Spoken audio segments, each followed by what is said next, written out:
जया एकादशी व्रत कथा। भगवान कृष्ण ने महाराज युधिष्ठिर को इसके बारे में बताते हुए कहा था कि एक बार इंद्र की सभा में अप्सराएं नृत्य कर रही थी। सभा में प्रसिद्ध गंधर्व पुष्पवंत, उसकी लड़की पुष्पवती तथा चित्रसेन की स्त्री मालिनी और उसका पुत्र माल्यवान भी थे। उस समय पुष्पवती माल्यवान को देखकर मोहित हो गई और काम का भाव उसके मन में जाग गया। उसने अपने रूप, सौंदर्य, हाव भाव से माल्यवान को कामासक्त कर दिया। पुष्पवती के अद्वितीय रूप के कारण माल्यवान भी कामासक्त हो गया।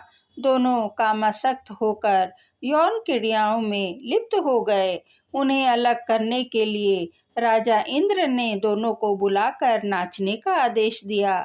इंद्र का आदेश सुनकर दोनों ही नाचने लगे, लेकिन कामातुर होने के कारण सही से नृत्य नहीं कर पा रहे थे।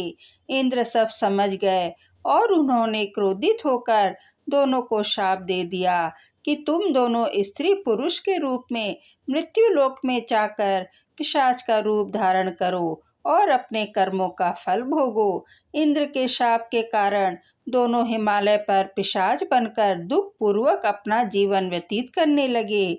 दोनों को पूरी रात नींद नहीं आती थी। एक दिन पिशाच ने अपनी स्त्री से कहा, न मालूम हमने पूर्व जन्म में ऐसे कौन से पाप किए हैं जिससे हमें इतनी कष्टदायी पिशाच योनि प्राप्त हुई है। तभी एक दिन अचानक दोनों की भेंट देवऋषि नारद से हो गई।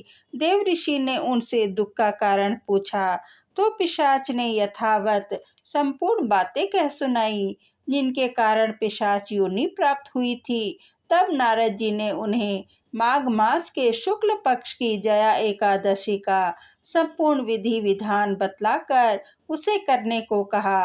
नारद के परामर्श से दोनों ने पूरे विधि विधान से जया एकादशी का व्रत रखा और पूरी रात भगवान नारायण का स्मरण करते हुए रात जागते हुए बिता दी। दूसरे दिन प्रातःकाल होते ही भगवान विष्णु की कृपा से इनकी पिशाच देह छूट गई और दोनों फिर से पूर्व शरीर को प्राप्त होकर इंद्रलोक में पहुंच गए।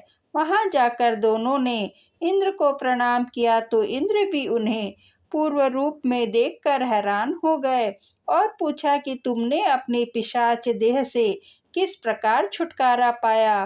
तब दोनों ने उन्हें पूरा वृत्तांत सुनाया। दोस्तों, यदि जया एकादशी की यह कथा पसंद आई हो तो चैनल को लाइक, शेयर और सब्सक्राइब करें। धन्यवाद।